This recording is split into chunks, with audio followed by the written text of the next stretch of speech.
योगी मोदी विकास की गंगा बहाने में लगे हैं तो स्थानीय पालिका विकास को पलीता लगाने में नहीं छोड़ रही कोई कसर। प्रबुद्ध सम्मेलन को संबोधित करने मुजफ्फरनगर पहुंचे योगी आदित्यनाथ ने विपक्षी पार्टियों पर निशाना साधते हुए कहा, 2017 चुनाव से पहले मैं मुजफ्फरनगर आया था, तब के माहौल में और आज के माहौल में काफी बदलाव आया है। विकास और भारत को तीसरे नंबर की अर्थव्यवस्था बनाने का भरोसा भी दिया। तो वहीं स्थानीय नगर पालिका नालों में सटी गंदगी को छुपाने के लिए तिरपाल ढकते नजर आए। सीएम योगी के रूट पर रेलवे स्टेशन के बाहर महीनों से खुला नाला जिसमें कूड़े का अंबार सटा पड़ा है, उसकी सफाई तो हुई नहीं, लेकिन सीएम की निगाहों से छुपाने के लिए नाले के आगे तिरपाल जरूर ढक दिया गया। क्या ऐसे होगा नगर का विकास? यह भी एक बड़ा सवाल बना हुआ है। भारत को दुनिया की तीसरी बड़ी अर्थव्यवस्था के रूप में काम कर रहे हैं। अगले 3 वर्ष के अंदर भारत को दुनिया की तीसरी बड़ी अर्थव्यवस्था बनाना है तो मोदी जी को तीसरा कार्यकाल देना होगा। और मोदी जी को तीसरा कार्यकाल देना है तो हमारे प्रबुद्ध जनों को, जो नेतृत्व वर्ग है अपने अपने तबके का, उन्हें अपनी जिम्मेदारी का निर्वहन करना होगा। जिम्मेदारी का निर्वहन इस रूप में कि नहीं, मेरी भी जिम्मेदारी है। पहले वोट करने के लिए जाना है। आपका तो पहले चरण में चुनाव है, तो आप लोग तो 19 अप्रैल को चुनाव में आपको भाग लेना है।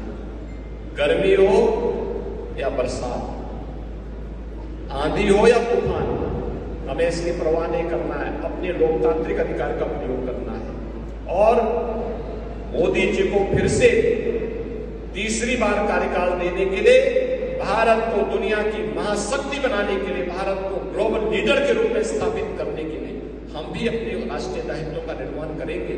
और इसके लिए मोदी जी को तीसरा कार्यकाल, और मोदी जी को तीसरा कार्यकाल तब मिलेगा जब डॉक्टर संजीव बालियान जी यहां से भारी मतों से चुनाव विजयी बनाकर जवाब दे देंगे। और आप चिंता मत करिए, मोदी जी का संकल्प है, मोदी जी का संकल्प है विकसित भारत।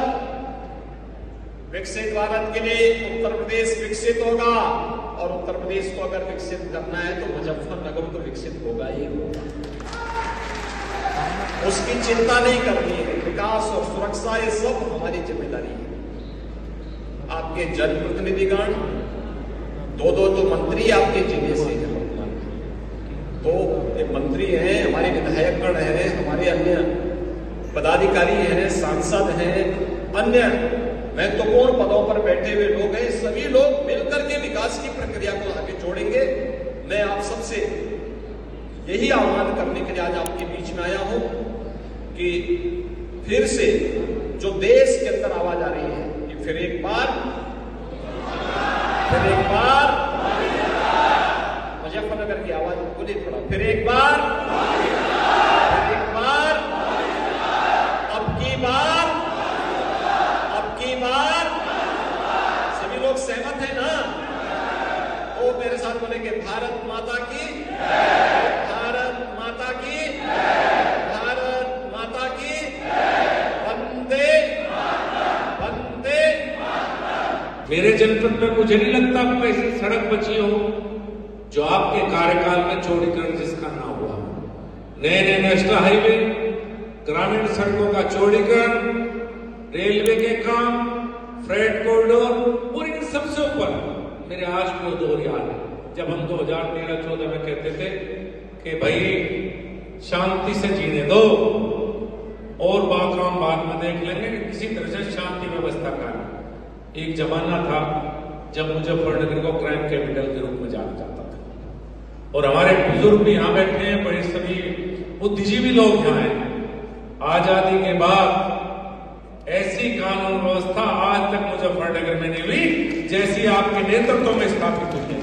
वही पुलिस, वही प्रशासनिक अमला, लेकिन एक व्यक्ति जिसने उत्तर प्रदेश की तस्वीर बदल दी, जिसने उत्तर प्रदेश को कानून प्रदेश बनाया, उसका नाम है आदरणीय योगी आदित्यनाथ।